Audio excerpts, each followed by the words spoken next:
comedy game design podcast by two guys who know nothing about comedy nor game design. I'm Ben Slinger, and with me as always is Trevor Scott.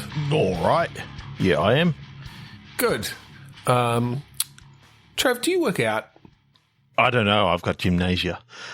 That's where we should have gone with last week's. That's where we should have gone with it last week. We're recording this directly after last week's, and we came up with a great joke that we didn't get to use. So now you've heard it. So gymnasia is what happens after you go to the gym, then you forget that you got a gym membership, or when you never go back, or when you keep on going down to cancel it, but something else gets in the way. That's gymnasia. Mm-hmm. So anyway, what are we doing We tonight? just use it as the plural of gyms. What a waste. What a waste. We talked for 14 fucking minutes about that. When we could have had a 30-second joke and it was better.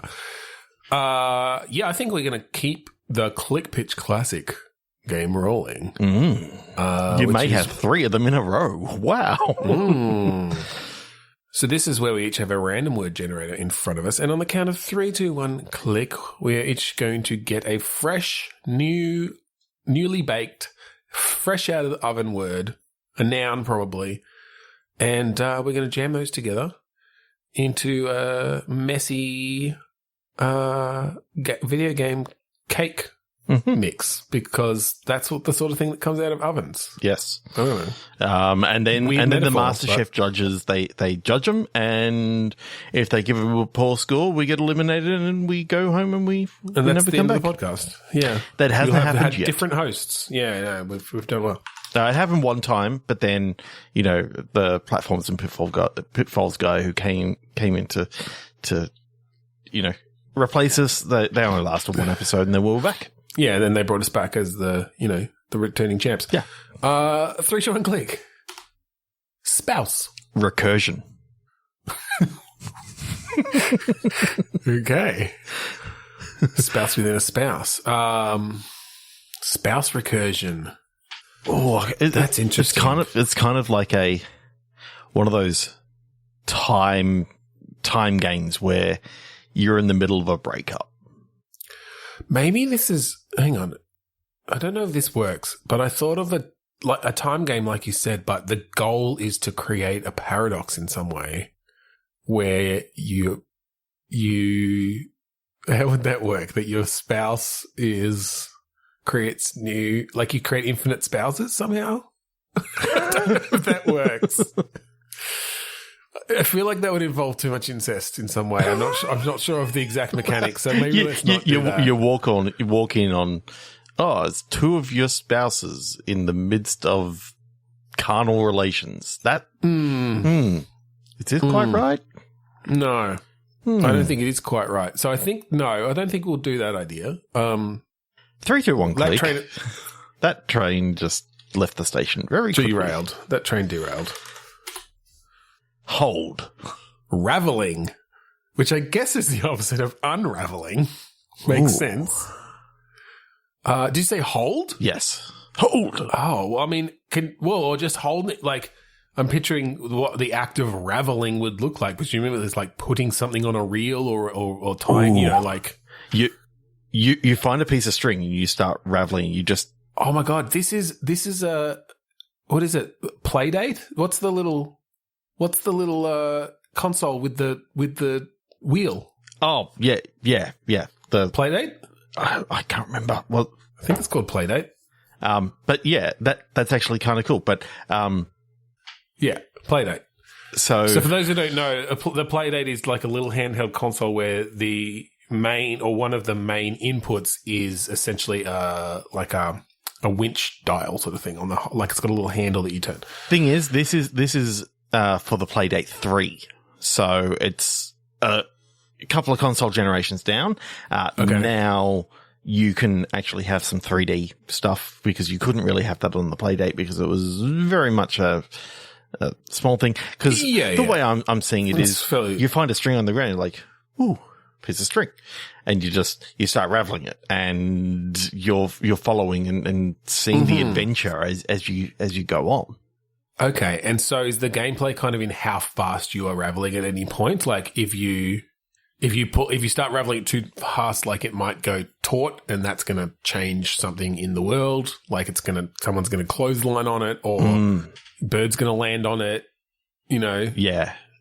And so you have to like slow it down a bit. Have to slow it down a little bit. Slack. Sometimes if you need to go backwards, you've got to unravel a little bit. Yeah, because I think very similar to like a limbo or an inside, you could actually have that. You know, that feel of, you know, you're following along with a predetermined path, and that path is just following the string along. But it's like, what happened here? Why? You know. There's broken glass and all this sort of stuff. And that could be really cool, because I don't think the Playdate has any other directional controls. Does it have a D-pad? I think so, yeah. Let me just see. Oh, okay. It does have a D-pad. It's got a D-pad. It's got an A and a B button, and it's got the winch. So Playdate 3 has 2 shoulder buttons as well. I mean, it's got an analog stick. There you go. That's maybe all right. It's considered that, yeah. Because I'm just thinking in a limbo-ish way, like the sorts of puzzles you could do. I mean, this would be somewhat similar to the game Unravel, sort of. But I think the fact that it's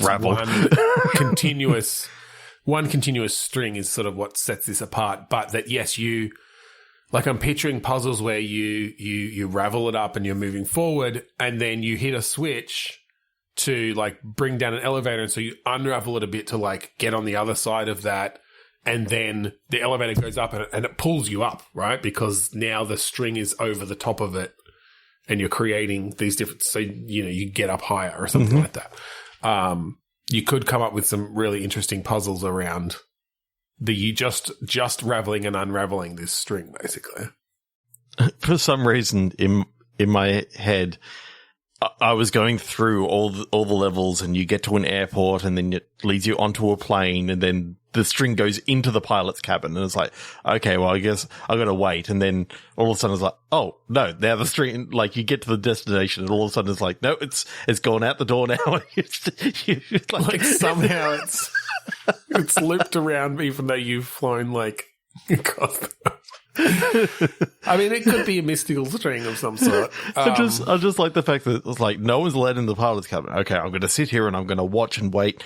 And all of a sudden, as soon as you get there, like the lights go off and it comes back on, and the string's all of a sudden out at the door. You're still raveling it up. It's like you got this huge backpack that you like having to turn around. Well, that's actually that's interesting as well.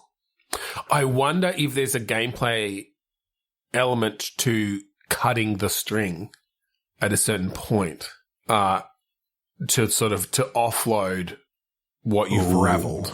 Right, so you're building it up as you go over time, but like maybe to solve a puzzle, or if something's chasing you or something, you can like cut it loose. To weigh down a button. Yeah, or like weigh down a button. You've just got this big ball of string that you've raveled. I think it needs to be one of those things of there are certain points in the game in which you can't cut, but right, or just that there are only certain points in the game, like that you'll be allowed. Like to you cut. have to find the big like guillotine, basically. Oh, we're coming up to a cutting section. I see the guillotine over there. It's literally you've gone to France, and it's like you're in a museum. You see this massive guillotine, and for some reason the string's running through it. Well, or you have to pull the string, like maybe you have to put the puzzle is massive thing through, because you got this massive ball that you got to now fit through the small hole.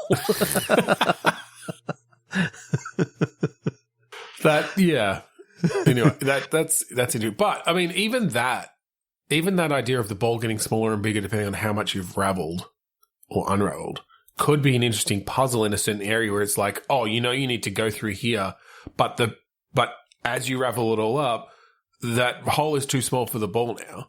Mm. So actually you have to like unravel, somehow find a different path to either cut some loose so that it's not as big, or like I can picture those sorts of puzzles, which is really cool. There's something about like the idea of having to like give some of the wool to like a sweet old grandma who's just trying to. It's like, I can't finish off this jumper, or you look a little bit chilly, son. It's like, I could take some of that wool and turn it into a nice jumper for you. Well, maybe that's the cutting points. Maybe it's that you throughout the world are these people knitting, and like some of the puzzles might be you have to like they're sort of out of the way, so you have to get to you have to find a way to get to them. But then you get there and they're like, "Oh, you've got all this wool for me. Great." They cut it off, make something for you, and that lets you continue on. Oh, and in a Batman Arkham sort of thing is like, as you see, the next cutscene, it's like, oh, you got this knitted hat now, and you got this, you got a beanie, you got this nice knitted warm jumper. Well, and then I love the idea that like throughout the game, your ball's gotten relatively big. You have to carry it on your back for a bit, or whatever. Like it's gotten maybe basketball sized or something, but. Once you're getting into sort of the final section of the game and you don't run into any of these knitting people for a long time. And you're eventually to the point where you're like rolling the ball in front of you. It's like this giant, it's as tall as you now or taller, and you're having to, and then the puzzles are around how are you getting this massive, essentially boulder of wool or string through these areas. And then finally you do like find, I don't know, the final grandma or whatever. and she knits you like some fucking spaceship. I don't know, like whatever it is. It's some huge thing. I kind of like the idea that it's like some giant's jumper that got, that just got snagged at one stage. It's like, that's the whole thing. It's only half of it that's got. Yeah, that's it. You finally catch up, and it's this giant, a jumper that only like just goes down to below their nipples. Yeah, and it's like because the rest is all under. Have you got all the wool there for me? It's like, oh. I mean, yes, you do because it's in your outfit. It's like. Okay, so you'd have to like undress, take your cape off, take your beanie off. Here it all is. And it's like, oh, thank you for that, and see ya. And then all of a sudden you're just there shivering. Where am I? Yeah, you basically just like were distracted, like because as you were, Golden Goose goes wondering, by, like beanstalk. It's like you're up in the clouds. You hadn't even noticed that you'd managed to climb a beanstalk somehow with this massive ball of wool. There's just something about like, and so now your character's just got to go home. So he goes, looks on the ground, and there's like all these footprints, and he's like, "Oh, I guess I follow them." And he walks, following. You look on the ground. You look on the ground, and there's breadcrumbs. There's a different sort of trail. It's like, oh, I wonder where these came from. They just lead off to the side, and they're now, ooh, a piece of candy. Ooh, a piece of candy. It's like just, yeah. That's cool. All right, 3, 2, 1, click. I love that. That's so cool. It's so gamified too. Yeah, I could totally see that game, how that would play out with puzzles and stuff. I love it. Excerpt. Rule. Oh. So like an excerpt from a rule book of some sort, maybe. Like you find just a single rule. Oh, I kind of like the idea. Like, rules. I saw the game, what was it, Tunic, recently, where, you find pieces of the manual. You're finding the pages of the manual, yeah. What if, like, as you find these things, it puts restrictions on the game. Applying. Yeah, you find rules and they start applying. I like that a lot, actually. That's cool. So, and of course, if you don't find the rule for gravity just doesn't exist. Or if you somehow are able to remove that excerpt. In the way that Tunic did it, it's basically like a Metroidvania sort of thing. But it's sort of the opposite in that you're removing certain abilities, but like maybe you need gravity to make something fall or like hold down a button or whatever to get through an area. Oh, what if all of a sudden you had to go into the manual and you can actually like cover up parts of the rules? It's kind of like one of those like homebrew. You homebrew the rules. Yeah, the idea being that like, if you can't see it, it doesn't exist because the rules are like object permanence sort of thing. I feel like that needs to be limited in a way though, because I do kind of like the idea of just once a rule is applied, that's the world now. Because you're sort of revealing these things about this world, but I do like the idea of having some kind of once off or like limited uses of crossing out a rule or something or tearing it out again. If you are holding, a woolen jumper, then gravity no longer applies. Oh shit. Like, oh, that could be interesting actually. Instead of like tearing out a rule, that you can modify a rule in some way. Like you can find words or something where you can add conditions. Yeah. So initially you find, I mean, the gravity one's maybe a bit too broad, but you find the player cannot hold more than 100 gold or something. Yeah. But then you find an O, a way to an O that you can put at the end, and it's like 1,000. Right. Yeah. It could just be as simple as that. Yeah. And maybe there are certain. I'm trying to think of good examples, but I like that better than removing a rule. It's that it applies like this for a while, which helps you get through a certain area. But then it's like, oh shit! Now that I'm over here, that rule actually stops me from getting through that area. Oh, but then I find this way to alter it, and now this is the new rule. But it lets you get. For some reason, my head tried saying, "Oh, I can rappel down this down this cliff. Oh, now I can grapple up the cliff." It's like, no, they're spelled differently. one is EL and one is LE. So I know the idea of being able to switch around. Yeah. Well, I'm thinking more about like you add certain cases, like it's player can jump, 3 squares high. Yeah. But you find an unless, essentially, like, unless holding the, pogo stick or whatever. No, it's just communicating.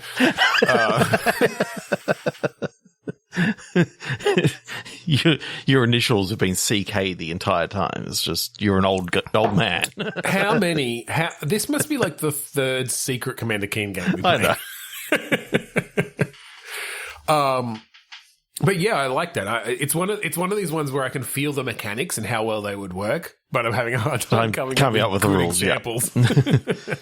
Yeah. But that's fine because that's not what we're here for. No, we're coming up with the idea, and you can, if you're feeling inspired, you can come up with those rules and then steal it how you want. And then credit us and give us half the money. Yeah, that's the agreement that you implicitly sign every time you listen to a Bitstorm episode. Didn't you know that's like every single time you hear the music, that's our.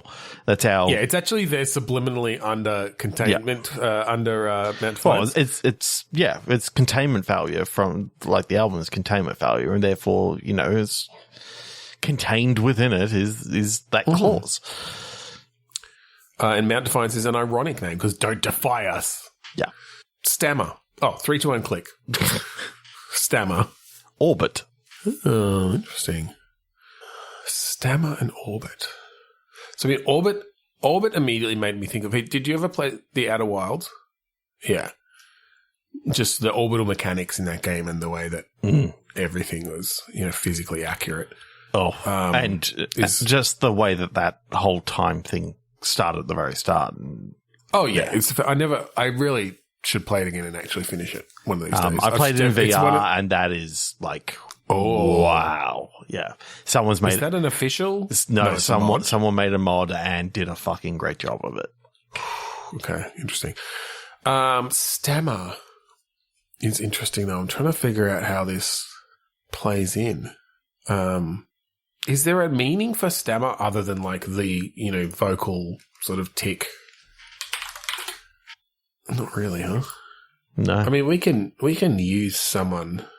Yeah, I mean, I kind of like the idea of being inclusive and including someone. Yeah, well, this is the thing. As long as we're not like making it a bad thing about them, The character just happens to have a stammer. Like, I think, it could still be a factor in their personality and their story. I kind of like, Orbit being, astronaut. One of he's not his only defining characteristic, but one of the things that just happens to be is that he's got a stammer. Yeah, I mean, it could create some dramatic moments as an astronaut trying to communicate, and he's struggling against, people often, I think, stammer more when they're stressed, and you've got a Houston, we have a problem situation. But he can't get the words out to like tell him what's happening, and you could do that in a really powerful way. Yeah, and you can see that pain, especially if you can stress. Especially if you can show that it's, even though it's causing some sort of problem, but he overcomes. It's a thing that people, not overcomes the whole thing. Obviously. But it's not like it ends and it doesn't have a stammer anymore. Fuck that. But learns to live with it and reaches his dream. Turns out that his dream is all about singing in Intergalactic Idol. Singing in space. Intergalactic Idol. His name's Tom.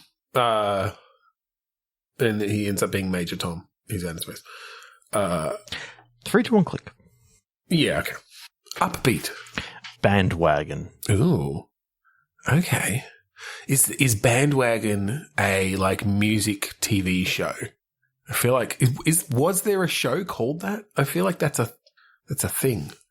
I mean, I do like the fact that one of the things for a band wagon is a wagon used for carrying a band in a parade or procession. There's something about like using the old version of this word. Maybe the actual bandwagon. Well, I do kind of like the idea of a TV show, like I'm picturing like a countdown style show, right? Like that features bands and stuff. Maybe they do have a literal bandwagon though as part of their set. They like bring in the band that's going to play on the bandwagon. It's literally like a little red wagon, and they just it's just one person. One person gets pulled in.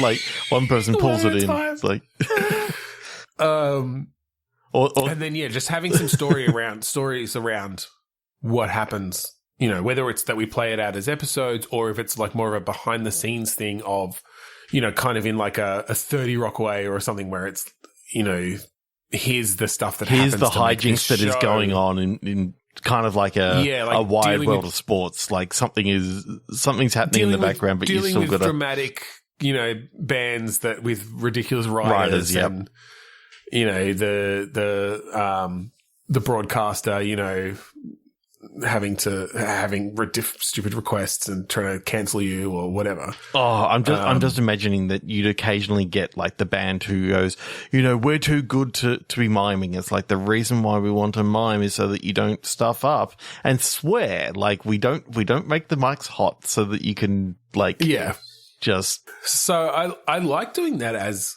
a bit of a sitcom like format almost where each episode of the game essentially is based around an episode of the show. Yeah.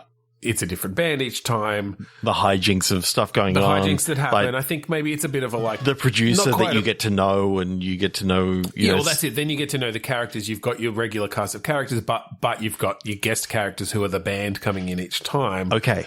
So we are the interim host for Band Wagon. Okay. So we're coming in, plays you effectively like the normal host is sick. You're coming in to look after it for a couple of weeks while they get better. Like they broke a leg, or hey, cool, they went off to have a baby, and you're their replacement, and this is so you're coming in, you're getting to know the producer, you get to know some of the people that's going on, the cast and crew, and you get to know the camera operator, and you don't fuck over the boom operator, because if you stole his donut in the first episode, like that has ramifications. Yeah, well, I'm picturing almost a bit of a telltale-y or like point and click sort of thing of some slight branching stuff each game, or A Life is Strange, which are already episodic, but I feel like there's not been a lot of comedic ones. I mean, I know Telltale has done some comedic ones. There's like the Borderlands stuff and why different do I things, get the feeling that I would be screwed in this sort of game because I wouldn't want to spend the time getting to know these people at the start, right? But if you don't spend the time getting to know them before the episode starts, like, you set yourself back a little bit. Like, you really should have got to know some of these other characters. I do like the idea that essentially, especially maybe in the first episode, how the show ends up going at the end, like sort of the last act, essentially the last third of the episode is the actual recording of the show. And based on the decisions you've made and how well you've treated or how well you've got to know the cast and crew, it could go well, it could go shit. Yeah.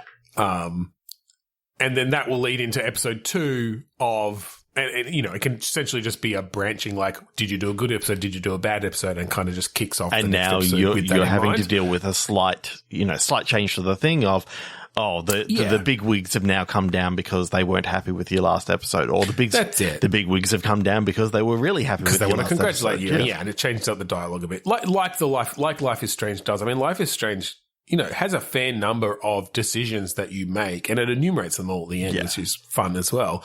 But then that will mostly just affect certain story beats and stuff. But yeah, I love that in a sitcom format, and I love this idea of it being based around this music show, and that they could have then, like, in the very music, like, sitcom way and in the music show way, like, the bands could be real bands, or like the guest stars playing the band members could be different voice actors that they bring in and stuff. Yeah. To actually play those parts. And I think, each episode ends with a song from that band. Yeah. And it might, like, not have vocals because you fucked up something and the mic wasn't turned on, but they'll still play. You fucked over the sound guy, or you let the band talk to the sound guy, and he talked them into letting them go live instead of miming like most people do. I've been like, episode 3. When, you have the bad jackals come on and they can, if you choose the path that means they end up playing live, the song that is at the end of the episode is just fucking full of swear words. They're just swearing every second word because they play like their filthiest song. And you're just going like, oh, fuck, I can hear it play. It's the song, like, that Metallica usually open with the So What, which is, got C-bombs all the way through it. Oh, yeah. And it's like, oh, shit, I'm going to be fired. And then the next episode is all about, like, standards and practices are now down and, making sure that you don't. Yeah, it could lead on to that. And again, you could have it, even if you managed to make the choices so that they didn't play live, like, something else minor happened then that, still makes that next episode about standards and practices. Therefore, standards and practices are now here saying, no more bare behinds. No more bare bottoms on the air. I'm just picturing standards and practices is like this old stuffy dude with like a huge book. And and his whole thing is like standards and practices say subsection 33 that we cannot bear. You cannot show a bare bottom. We can only show a single cheek at any time. If there are two cheeks on screen at once, we may not show crack. Especially not open crack. And definitely no anus. No more anuses. Title of the episode. No more anuses. All right, 3, 2, 1, click. I think we've got time for one more. Yeah, cool. Cool. Discard. Mortar. So this could either be, the substance used to connect bricks, or it can be the weapon, the weapon of which you've got to discard the mortar. I do kind of like the idea of... when you said discard, though, I definitely thought of like some sort of card building or deck building thing as well, which could be interesting. Mm-hmm. It's a deck builder, and what you're building is a wall. Is a wall. You just have to get like 37 brick cards. It's a mortar. If you don't get the mortar card, it's not strong enough. Like, I kind of like. How would you make a game that? How would you make a deck building card, or maybe not a deck building card game necessarily, but like a hand, a card game. In which where your goal is draw. To build a shit! wall. I got grass again. Damn it! I can't do anything with that. Like, but can you then play grass on someone else, and it's that the grass has grown up through their unfinished wall, and they have to take time to. And then you get glass, and it's like, oh damn it! Well, if I throw it at them, then that'll contaminate their building site, and then they've got to find the broom card. The broom card. You just and again, like, physical card games are limited by how many different types of cards you can print. Digital card games less so. You've just got like hundreds of different types of cards in this game but all you're looking for is bricks and mortar brick card. And you start off needing to find wood so that you can actually create like the frame of the house. Like the scaffolding. You need wooden nails, and then just a fuckload of brick cards. And some tile cards. Of course, you need tile cards to make sure that you can put a roof on this. Well, I think you're just building the house, though. I mean, the wall. You're not building the whole house. I think you're just building the wall. Just building a wall. Yeah. And a mighty fine wall it is. The game is called The Wall, and first person to find the 32 brick cards and the 17 mortar cards wins. Yeah, but there's only. Well, hang on. How many? I was going to say there's only 32 in the deck. But that would mean if one other person got any of them, unless you have to like negotiate and steal them or something. Yeah. Well, I'm making a glass house. I need all the glass I can. A glass wall. Mine's a window wall. Mine's a wonder wall. Get out of here, Noel. Now here's my wonder wall. So I said maybe that we could go down this line. Going to be the one that saves me. Yeah. This is fucking insane, but I love it. How many different cards do we need, do you think? So, I mean, as much as I love the idea of you have a hand, like you have to keep all the cards in your hand. You've just got a hand of like 70 cards, and you're still trying to collect your 32 brick cards.